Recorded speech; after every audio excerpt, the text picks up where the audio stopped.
Good morning friends, আমি পুবালি। আশা করি আপনারা সবাই খুব ভালো আছেন, আমিও খুব ভালো আছি। কিন্তু দেখতেই পাচ্ছেন ওয়েদার আবার চেঞ্জ হয়ে গেছে। আবার 2 থেকে 3 দিন ধরে কন্টিনিউয়াসলি বৃষ্টি শুরু হয়ে গেছে। তো ব্যাপারটা কি বলুন তো, এই যে ছোট ছোট সিজন ফ্লাওয়ারের চারাই বলুন বা সবজি বলুন, যে কোনো জিনিস বলুন, যে কোনো সিজনেরই এ বছর করাটা খুব টাফ হয়ে যাচ্ছে। মানে সবে সবে গ্রো করছে, অলরেডি আমার বাগানে রেডি হতে শুরু করেছে এরকম চারা। এই যে 3 দিন ধরে কন্টিনিউয়াসলি বৃষ্টি হচ্ছে, অলরেডি বেশ কিছু চারা আবার নষ্ট হয়ে গেছে। হ্যাঁ, যেগুলো আমি শেড এরিয়ায় রাখতে পেরেছি সেগুলো হয়তো ভালো আছে, এটা ঠিকই, কিন্তু সব তো নিয়ে যাওয়া সম্ভব না। তো বাগানে যেগুলো থেকে গেছে সেগুলোর মধ্যে অনেকগুলোই আবার নষ্ট হয়ে যাচ্ছে। তো অ্যাকচুয়ালি দেখুন, এটা কিছু করার নেই, প্রকৃতির উপর তো আমাদের হাত নেই, সে যেরকম হবে সেরকমভাবেই চলতে হবে।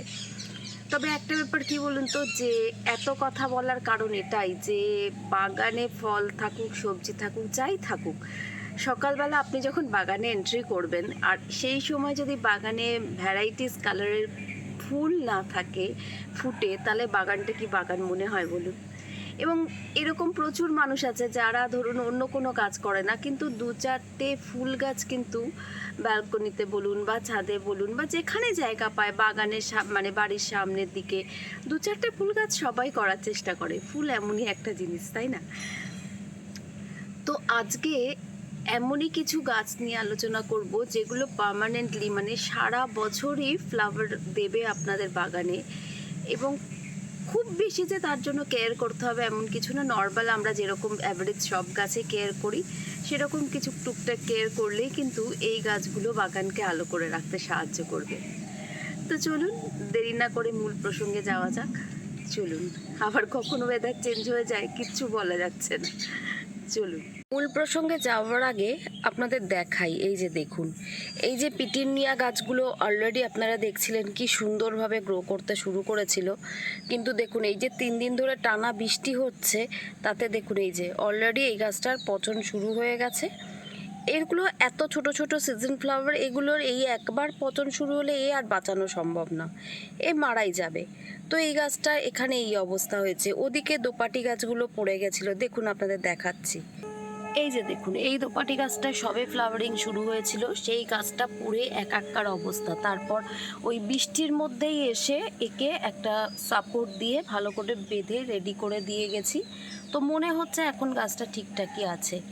তো এইরকম প্রচুর গাছপালা আবার নষ্ট হয়ে গেছে, আবার এদিক সেদিক হয়েছে, এখনও সব হয়তো খেয়াল করে উঠতে পারিনি।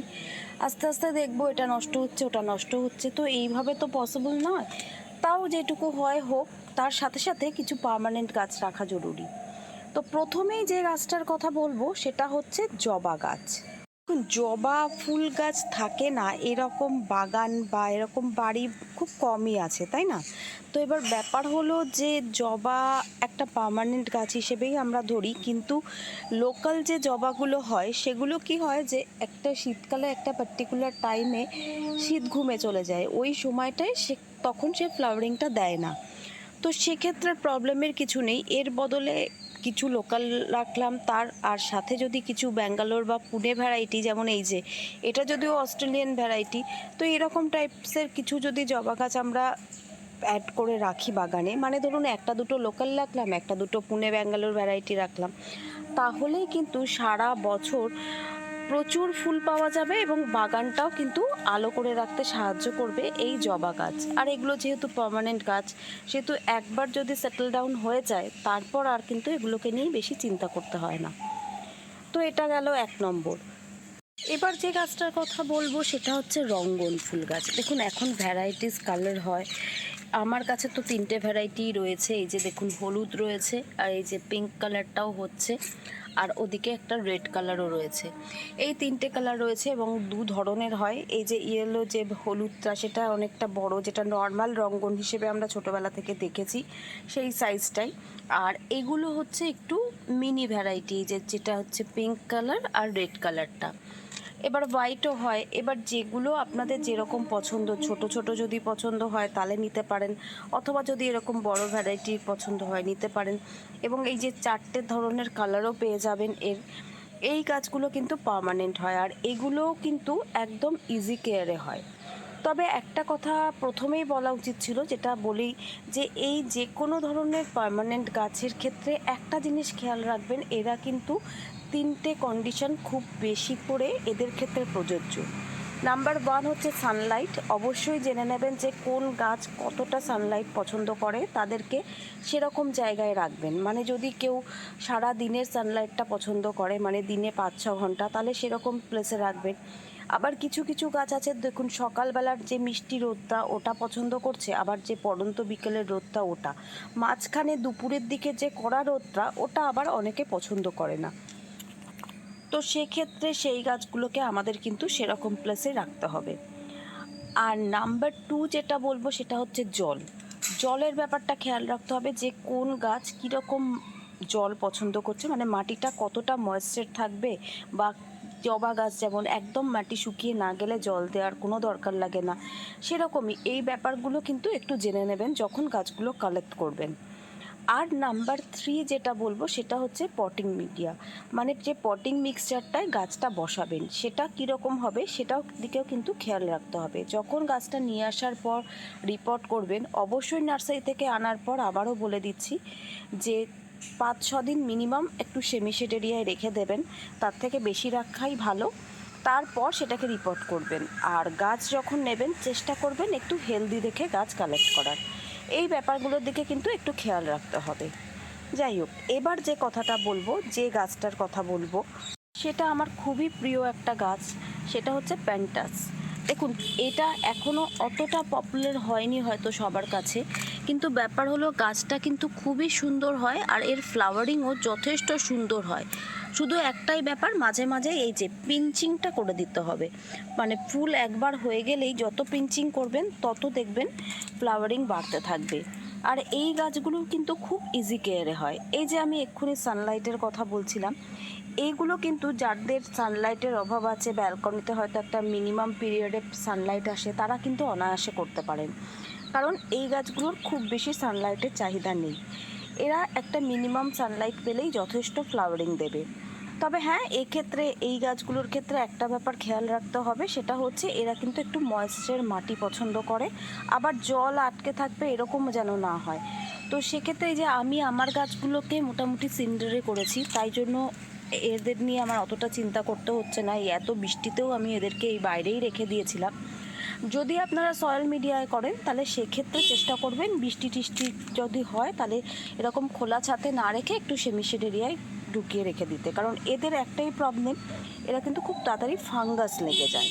তো এই গাছটার অনেক ভ্যারাইটি হয়, আমার কাছে আপাতত 3টে কালার আছে। এই যে রেড আছে, আর এই লাইট পিঙ্কটা রয়েছে, আর এই ডিপ পিঙ্কটা রয়েছে। এই 3টে কালার আপাতত আমার কাছে স্টকে রয়েছে। এবার যে গাছটার কথা বলবো সেটা হচ্ছে এই যে নাগচম্পা। এই গাছটাও কিন্তু খুব খুব ইজি কেয়ারে হয় এবং এটা অনায়াসেই আমরা আমাদের ছাদ বাগানে রাখতে পারি। আর একটু সামান্য পরিচর্যা আর সানলাইট পেলেই দেখুন, এই যে আমার গাছটা, এটার কিন্তু একদমই বেশি বয়স না, কিন্তু কি প্রচণ্ড ফ্লাওয়ারিং হচ্ছে সেটা তো আপনাদের সাথে আমি প্রতিদিনই প্রায় শেয়ার করি। আরও দেখুন প্রচুর ব্রাঞ্চ বেরোচ্ছে আর প্রত্যেকটাতে কুড়িতে কিন্তু ভরে যাচ্ছে। তো এরকম ধরনের গাছ আপনারা অনায়াসে রাখতে পারেন বাগানে।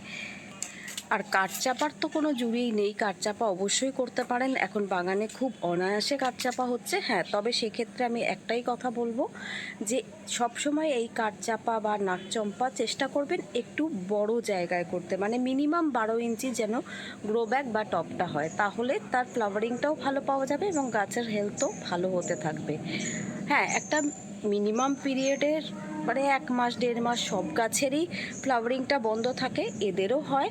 তো সেটার ভাবার কিছু নেই, তার বদলে অন্য কোনো গাছ থাকবে, সেই সময় সেই গাছটা ফ্লাওয়ারিং করবে। তো এইভাবে ঘুরিয়ে ফিরিয়ে যদি এই ধরনের গাছগুলো আমরা বাগানে রাখতে পারি, তাহলে এই ওয়েদারেও খুব একটা চিন্তার কারণ কিন্তু হবে না, তাই না? এরপর যে গাছটার কথা আমি বলবো সেটা হচ্ছে কামিনী গাছ। দেখুন, কামিনীর এখন অনেক ভ্যারাইটি হয়, তবে এই যে আমার কাছে যে কামিনী গাছটা রয়েছে এটা হচ্ছে পার্মানেন্ট গাছ হলেও সব কামিনী গাছই পার্মানেন্ট গাছ, তবে এক্ষেত্রে এই গাছটা 12 মাস ফুল দেবে। তো এই যে এখন আমার গাছটায় ফুল নেই, তার কারণ এই যে মাঝে ফুল হয়ে গেছে, এই যে দেখুন আবার আস্তে আস্তে কিন্তু কুড়ি আসা শুরু হয়েছে। এদের একটাই ব্যাপার, যখন একবার ফ্লাওয়ারিংটা কমপ্লিট হয়ে যাচ্ছে তখন সব গাছের এই যে আগাগুলো এগুলো সব ধরে ধরে কেটে দেবেন, তাহলে গাছটা আস্তে আস্তে বুশিও হতে থাকবে এবং ফ্লাওয়ারিংও কিন্তু প্রচণ্ড বাড়তে থাকবে। আর এটার একটাই ব্যাপার, এটা একবার ফ্লাওয়ারিং হয়ে যাওয়ার পর 1 সপ্তাহ 2 সপ্তাহ একটু থেমে থাকে, তারপর আবার কুঁড়িতে ভরে যায় এবং আবার একসাথে প্রচুর ফুল দেয়। আর গন্ধের দিক থেকে তো বলারই অপেক্ষা রাখে না, এত সুন্দর গন্ধ হয় এই গাছটায়। তো এই ধরনের গাছ কিন্তু আমরা অনায়াসে বাগানে রাখতে পারি। এবার যে গাছটার কথা বলবো সেটা হচ্ছে এই যে নয়নতারা। দেখুন, নয়নতারা লোকাল নয়নতারাও হয় আর আজকাল হাইব্রিডের নয়নতারাও পাওয়া যায়।